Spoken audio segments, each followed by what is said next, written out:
Hey, welcome into the Stinkin Truth Podcast alongside Mike Evans. I am Mark Schlereth. So glad you made us a part of your day. Mike, how you doing, my friend? I'm doing great. If I'm an Eagles fan right now, am I nervous about Saquon Barkley being on the cover of Madden 26? The Madden curse. It's real. Yeah. Or is it? Would you be worried? Yeah. If I'm a fan, I'd be incredibly worried. The players don't seem to worry about it, right? No. They want to be on the cover, but I'd be worried. But there's more than just the Madden curse, Mike. As we learned on Breakfast Ball this morning, it goes deeper than that. How about the curse of the Offensive Player of the Year? This goes back several, 5 or 6 years. Okay, so let me give you this. In 2019, Michael Thomas was the player of the year offensive player of the year for the New Orleans Saints. That next year, he missed 9 games. Then it was in 2020, Derrick Henry was the offensive player of the year. The following year, missed 9 games. Then it was Cooper Kupp in 2021 was the player of the year. The following year, I believe he missed 9 games. Then it was Justin Jefferson in 2022. The next year, he missed 7 games. Last year, it was Christian McCaffrey. 2023, it was Christian McCaffrey. Last year, he misses 13 games.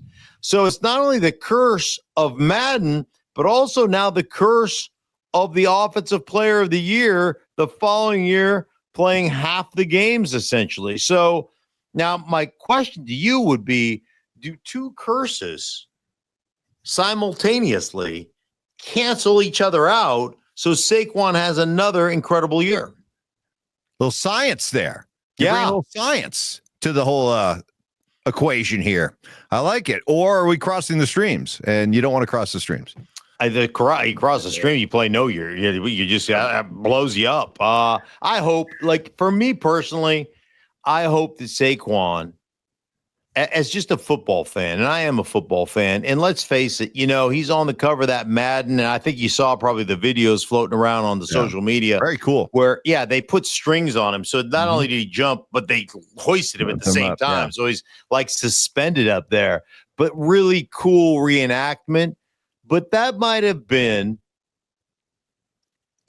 obviously I'm a prisoner of the moment, right? Recency bias, but that might have been one of the greatest athletic moves I've ever seen on an NFL football field, because not only does he juke a guy, then he spins, right?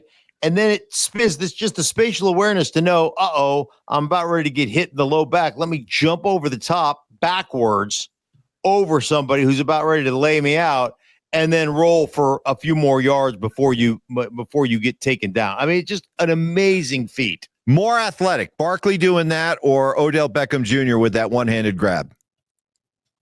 I think Barkley, as a receiver, you're down there. It's a one-handed grab. You work on those all the time. Obviously, you're fending people off. You're making that, but you're used to that kind of that. You've got eyes in the back of your head if you're Saquon Barkley, right? To have that level of spatial awareness and that level of awareness of where defenders are and how you're about to get hit, and to be able at the split second to jump over the top of that dude from Jacksonville that's about to spear you in the low back and then still spin out of that and make a few more yards. I mean, it just wasn't that move. It was the whole combination of juking a guy, spinning a guy, jumping backwards, with a guy going underneath you. All those things. It's one of the most incredible plays I think I've ever seen on a forget about an NFL field, any field in general. Yeah, and this isn't just for Eagles fans. I think I speak for all football fans. You want to see a guy like Barkley be able to stay healthy. I guess that's the biggest concern. It's not so much the Madden cover curse as much as it is just the position he plays, and the age he's at, that you just kind of wonder if that expiration date on him being able to stay healthy, if that expiration date's ready to come up. It's just the nature of the position. Yeah, it really is. I think the other thing for me is kind of the background, the story behind Saquon Barkley, right? Because here he comes in as the 2nd overall player taken by the Giants, phenomenal rookie year, right? And, then he gets hurt and he's out, and then they take over. The program is taken over by Joe Judge, who, is a Belichick disciple. And so what Saquon Barkley was really good at, kind of the wide zone stuff, that's where he, where he came in the league and had a lot of success. I think it was under Pat Shermer, maybe was the offensive coordinator at the time, but he had all this success. And I could be wrong on that. I just memory serves, but he had all this success. I know they were running a zone system, and all of a sudden, Joe Judge comes in here because he's from the Patriot organization. He's smarter than everybody else. Bill Belichick used to say all the time, I don't like going east and west to go north and south. So I want these heavy gap schemes, right. Double teams at the point of attack. It's not what Saquon really did, right? He's coming off the ACL. Now it's a different system, had struggles. Offensive line wasn't very good. They weren't very good, even though Saquon was their number one weapon. The Giants weren't any good. And then they decide to give up on Saquon and invest in Danny Dimes, and to watch that whole thing fall apart and to watch the owner go, man, I hope he doesn't go have success. I'm really going to be pissed off if he goes. And then to see him go to Philadelphia and get 200 or get 2,000 yards and win a world championship and all this. I just love the storylines behind it. And I love seeing a guy that's a great dude and an unbelievable athlete have the kind of success that he had after one organization basically said, hey, sayonara, good luck to you. We hope it all works out for you, but we really don't. And to see it all work out for him, I'm really one of those guys who's just going to root for Saquon Barkley. So check out the cover, check out the video that went into making the cover. Some really cool stuff there with Saquon Barkley. You mentioned the Patriots. Belichick is gone. Mike Vrabel is trying to put his stamp on everything there. Stefon Diggs coming off that controversial video out on the boat. He was at Patriots OTA this week, but there's still a lot of speculation. Scott Zolak, the former Patriot quarterback who does the radio color commentary, said that what he's heard is that there is still a bunch of options on the table for how the Patriots deal with Diggs, including just out and out cutting him. What do you think happens with Diggs in New England? All right, so I think one thing you have to understand is we've got to support our first-round quarterback, right?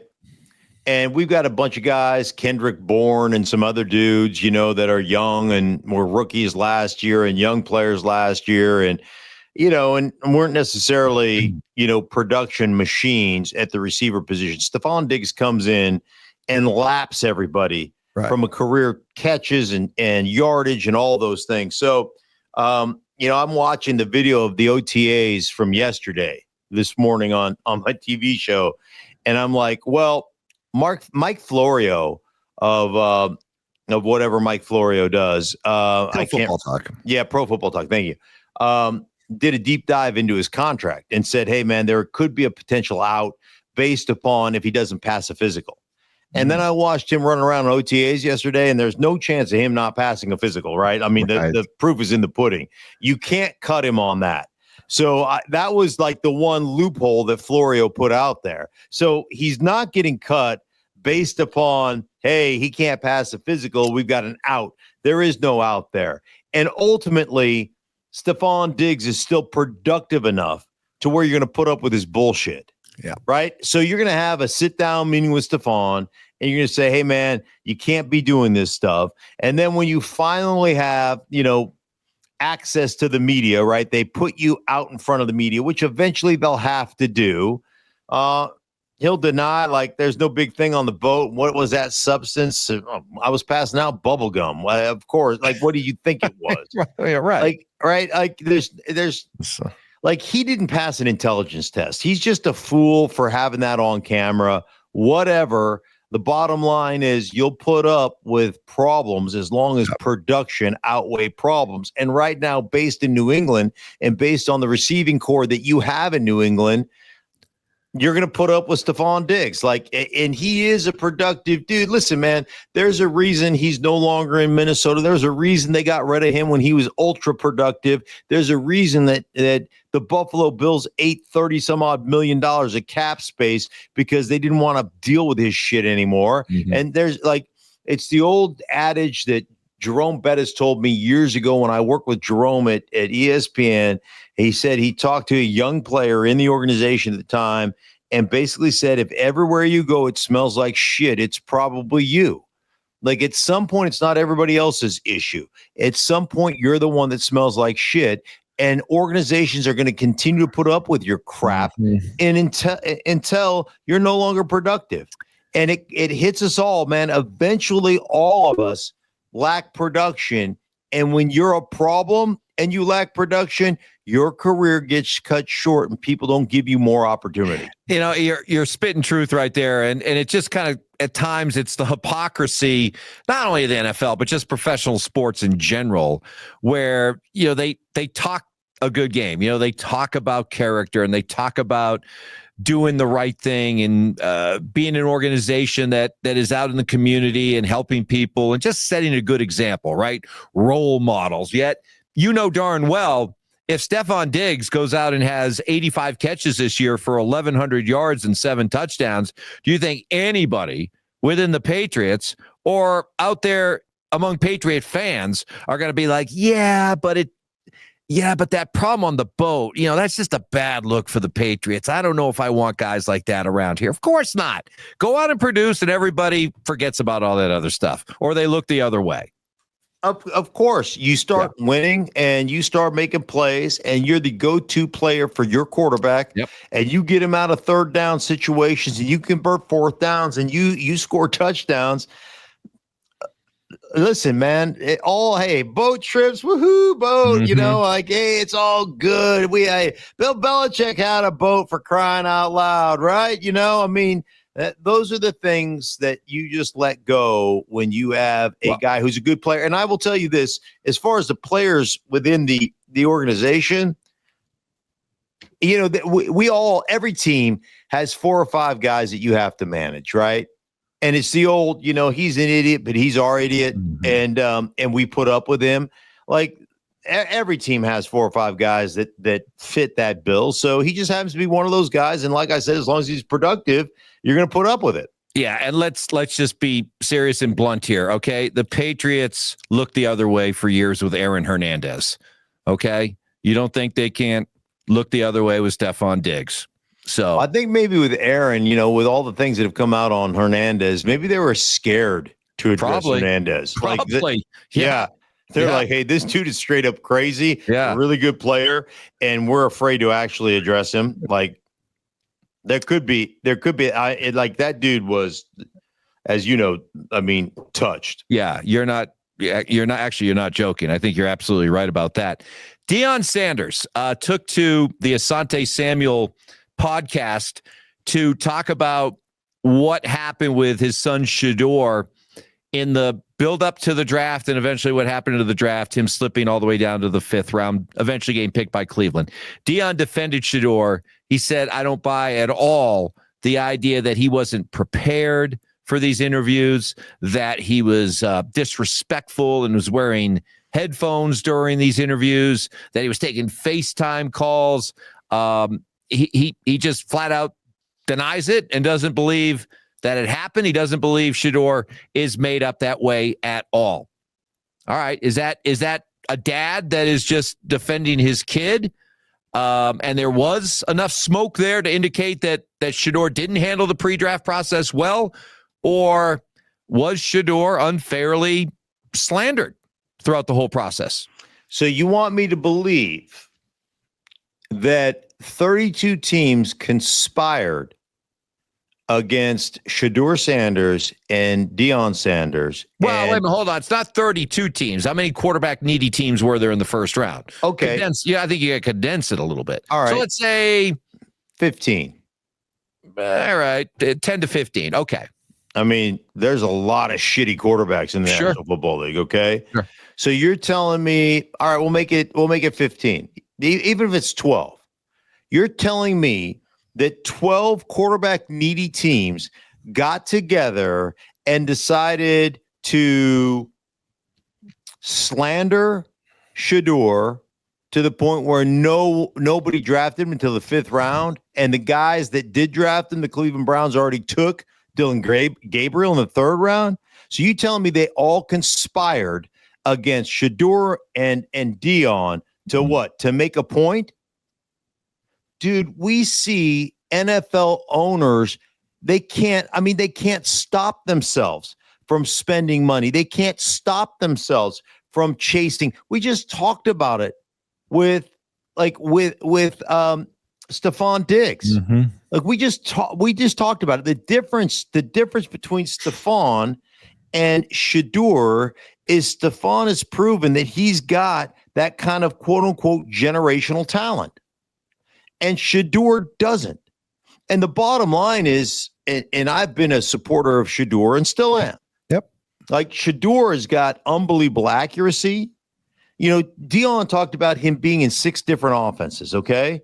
And being able to assimilate that information and being able to go out and execute that offense, even though it's different from coach to coach, system to system, language to language, that takes a football acumen, a football intelligence to be able to assimilate all that information and go out and execute those plays on any given Saturday with different coordinators across the board. So I'll give him a ton of credit.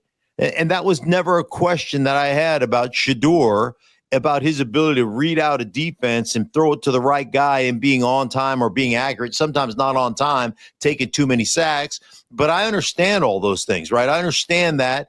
But my point was he doesn't have generational talent from an arm talent standpoint, athleticism talent standpoint, a size and ability to move standpoint. So you know what you better have? Generational meeting skills. You better go into those situations and ace those situations. And it wasn't the NFL teams that came out during the course of the process. And this goes back to a year ago when Deion talked about there are teams that I'm not going to let my son go play for. Like that starts the process right there. And then if you walk into a team and you're not prepared or you don't answer the questions properly, right? They throw something at you and you don't answer them correctly. There were reports that there were mistakes purposely put into a game plan situation that he didn't catch, which says to me, like, those mistakes are pretty easy. Usually it'd be like putting up a formation. Like you see this formation. Let me see if I can get it. Yeah. Like, right. That's trips, right? That's a trips formation. And that would be on the right side of that formation. It's kind of backwards on the screen, but that'd be a trips right. That would be like labeling that in a playbook for your quarterback. You say, hey, man, we're in this trips left formation. And anybody, including myself, will go, well, that's not trips left. That's trips right. Right. And you putting that in a playbook to say, hey, listen, man, let's see if he just corrects us, right? And if you didn't really look at it and you just went, okay, whatever. You just left it at that would be a red flag to those guys being like, he didn't even notice this. We gave him a right-handed formation and we called it a left-handed formation and handed it to him. And he didn't go, wait a minute, shouldn't this be trips right instead of trips left? And like, those are the things that I'm talking about. Could I see that happening? And could I see that deterring teams like, hey, man, he doesn't have generational arm talent. He's not a generational athlete. He doesn't have generational movement skills. And we put some mistakes in the playbook like we do with everybody we quiz, and he didn't catch them. That's a red flag. And can I see that happening? Yes, I totally understand Deion supporting his kid, man. That's what you should do as a father. I see that aspect of it. But do I think that quarterback needy teams in a quarterback driven league, got together at 12 or 14 or 15 or 16 of them got together and conspired against Shedeur Sanders? That's crazy talk. There's no way that happened. Owners can't help themselves. Right. Come on, young quarterbacks that can play. That's like Viagra to 80-year-old owners, right? I mean, they're oh my good, right? I mean, they're yeah. You know what I'm talking about. That I know that you want know. to talk about arousal. That'll get you stiff. I was kind of wondering that those plays drawn up behind you there. That's kind of like porn for you too, isn't it? Just being able to look at formations and X's and O's and Yeah, talking about, hey, man, we got defensive 5 fronts, a 5 front. Hey, man, when a 5 front wills off the ball, Sam's going to be on the ball. So if you're running strong on 18 handoff versus a 5 front with a Sam on the ball, he's going to try to set the edge. So what's going to happen. You're probably going to turn that more into a tight zone than a wide zone because that Sam is going to sit back and just crush that tight end and set that edge. Ooh. That's where wide zone becomes tight zone. Be prepared for it. Understand the front. Understand what you're going to get as a running back. Entry point's got to be the same, but you're going to tighten that thing up. It seems like Detroit continues to take a fair share amount of hits. They've lost a bunch in the coaching staff, and now Frank Ragnow, their center, 4-time Pro Bowler, just kind of out of nowhere decided to retire. Take me inside the thought process of a player as best you can that you decide to just say, you know what, I'm done. Well, unlike my day, these guys make real money. Yeah, right. Right. So if you know Frank, man, Frank is a great player, but he's had some injury issues over the course of the last few years. He's played hurt, man. He's had a torn pec. He actually fractured his throat. Like, I don't even know how that works, but had a throat fracture, has had a bunch of like toe and feet problems. And so, like, you've made $60 million over the course of your career. All right. So you've made generational type money. And you fully plan on coming back. He's 29 years old, coming back and playing. You signed a 4-year deal a couple of years ago, and you rehabbed. You come back off a season, right? You put a long season together. You didn't win a playoff game. You lost your first playoff game as I think they were the number 1 seed last year, right? And you lost your playoff game. And you expected to bounce back. You expected your body to bounce back, right. And all of a sudden it just doesn't bounce back. And you're looking at it and going, man, like, I can't do anything right now. And, man, I got to, like, my body's just telling me I'm not going to do this anymore. I'm not. And it's so funny because I always talk about this, in my own career, Mike. Like, there were times where I'd show up, like, to walk through on Saturday and couldn't go through a walkthrough. Mm-hmm. Like, my body was so bad, and I'd play 65 snaps on Sunday and open a can of whoop ass. And I could always just make my body do things that it shouldn't be able to do. And then one day, all of a sudden, my body said, F you. I ain't doing it anymore. and it was the craziest thing because I could always will myself into doing stuff. And it just was like, I'm not doing it anymore, man. I'm just done. And then you look at yourself and you're like, I'm a shell of the player I once was. And my body is just breaking down and giving up, and the mind over matter no longer works. And that's both depressing and heartbreaking as a player. And then you come to the realization, like, I'm going to be more of a hindrance than a help to my team. Like, I'm going to sit this one out. Now I could see him coming back, Mike. Right. I could see 29. Him taking a year off and saying, hey, man, I'm going to be back. But right now, I just got to get my body right, So I could see that as well. I think there's a couple of things that resonate with me. They've got Graham Glasgow, who played for Denver, but he started a whole season for Detroit early in his career at center. And then he played in Denver at center, and then somebody got hurt and he had to move back out to guard. He's done that before. They've got a second-year player named Christian Mahogany that, I don't even know that guy. Sounds more like, my study than it does like where I watch film in my rich mahogany study. Yes. But he's, sounds like a furniture line. Right. Check out our second year line. Yeah. He's a second-year player. And then they drafted a kid in the second round out of Georgia named Ratledge, I think. And this dude's got the most glorious mullet. Like, I have the ability, and it's a rare ability, Mike. I can look at a movie poster and instantly tell you whether the movie's worth a shit or not, right? I mean, like, really? That movie is going to be great, or that movie is a dog, right? Don't go see that. Like, I looked at this picture. One, he wears 69, so he wears the Gucci. That's a good sign. He ran fast at the combine. Doesn't really mean anything as an offensive lineman, but why not? I'll take that. But he's got the most glorious mullet and just this ugly 70s stash. Like that dude, just look at the picture of that guy. I didn't study any film. No, I didn't. Second rounder out of Georgia, just his glorious pictures.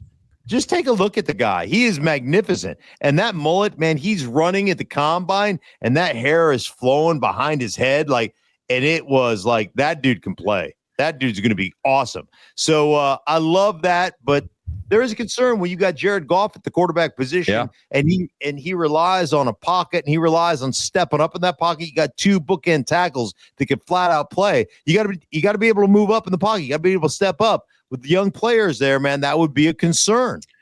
We have back by popular demand, great summertime feature here on the podcast, question mark. You can ask Mark whatever question you'd like, and coming in a bunch of good variety of questions. So you ready to take a couple? Yeah, absolutely. Let's go. And these are all at Mark Schlereth. So if you have questions at any point during the course of the week, you want to fire off a question to Mark at Mark Schlereth. This one is from Just the Tip. Have the 49ers dug a huge hole or made a brilliant move paying Brock Purdy? I'm voting huge hole. What say you? Well, just the tip. I think it's a winning move. I think Brock Purdy is one. I don't understand how fan bases can be angry at an organization for rewarding players who have done it the right way, rewarding players who have played really well, and are rewarding them with a contract that is it's not setting the market. It is market value contract for quarterbacks. And it gives them the freedom because as much as we like to say hard cap and all this, it's fungible. You can manipulate that money any way you want to manipulate that money. And my process for quarterbacks is probably different than most people's process for quarterbacks. Like most people look at quarterbacks and they see athleticism and they see size and they see all those things. I look at quarterbacks more from a processing ability. Brock Purdy is an elite level processor of information. And I think the other thing about San Francisco that I think people are selling short. Last year, you and I did this podcast and we do a radio show in Denver, Colorado, and the Denver Broncos were ranked 31st out of 32 teams. Carolina Panthers were ranked ahead of them. Right. In roster, like what their roster makeup is. The same organization that rated them 31st, rated them 9th this year, Pro Football Focus. So they jumped from 31st to 9th, right? And it just makes me laugh at the way we look at this thing because name value becomes how good the roster is. Right. And I said to you on this program, and I said to you on Denver radio, Denver is rated way too low. Their roster is way better than 31st, but you just don't understand the names. And the Niners lost some players to free agency. They cut some players. They've moved on from some players. And everybody goes, uh-oh, this roster is not very good. This roster is not what it was last year. Last year, it was ranked consistently in Pro Football Focus. They ranked it consistently the top 3 rosters in football. I think some publications have it at number 1. Where are they ranked now? 19th or 20th? Mm-hmm. Because you don't know the names. But I am telling you, the names are good, and Brock Purdy can flat out play. So do I think the Niners are all of a sudden going to be like they were 6-10 last year or 6-11 last year, whatever they were? Do I think they're going to fall off the map? No, I think the 49ers will be right back to the top of this division, and I think they're going to win the division. All right, here's one from John Poor, who asked 97 or 98 Broncos, one of your two teams that won back-to-back championships, versus your 1991 Washington team, who wins? So based on your second of the 2 Super Bowl teams versus that 91 Washington team that you played on, that you've talked at length about in the past being maybe the best Super Bowl team ever. All right, who wins? Man, I've been asked this a bunch, and I've avoided answering that question. But I'll answer it here. All right. So obviously, you had Elway, you had Terrell Davis on that 98 team. We ran the ball exceptionally well. We did a lot of things really well. That 91 Redskins team was stacked, a juggernaut. Yep. And, we ran the ball exceptionally well. We threw the ball. Rippon had a MVP caliber season, was the MVP of the Super Bowl. We had the 3 wide receiver sets with Ricky Sanders and Gary Clark and Art Monk. And if I am pushed on this thing, we gave up 9 sacks in 19 games. And 3 of those sacks that we gave up, Mike, was in the last week of the season when we pulled all our starters to the Philadelphia Eagles in Philly. You think about that. I mean, yeah, 6 sacks. We gave up no sacks in the playoffs. Top 5 offense, top 5 defense, top 5 special teams with that 91 team. I think that 91 team is one of the best Super Bowl teams in history. I think that 91 team wins. I think it's close, man. I think it's close. But I think that 91 team is and obviously you had a bunch of injuries the next year. We couldn't put it back together. Rippon was hurt all year. I think he had a shoulder issue all year that was never publicized about, and it just kind of fell apart in that 92 year. But that 91 year was as good as any football team I've ever been a part of, maybe the best team I've ever been a part of. All right, final question. This is from Art Vandelay, who asked, Mark, have you ever rubbed Evans's forehead for good luck or used it to tell the future? Did it work? The big squash. Right. That is a giant squash. No, but I would like to sell advertising on it for this podcast. Like, I could see that thing having an LED screen on it, right? And just flashing up like our sponsor.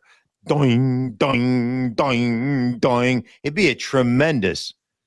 Well, it's like what they can do now, like hockey boards, hockey arenas along the boards. You can superimpose, or behind home plate, you could put up the commercial. So like just in the midst of this commercial or in the midst of this podcast, a company out there could just put your name right across his forehead, and you could put a lot of script up there. Yeah, and it'd be like the bottom line too. Like when you're watching sports television, they have the ticker going across there. Yes, and we've got a ticket like the next topic coming up. Like hey, stay tuned. Frank Ragnow, Detroit retirement. And it's just scrolling across your forehead while you and I are talking about Stefon Diggs. I mean, it would have been.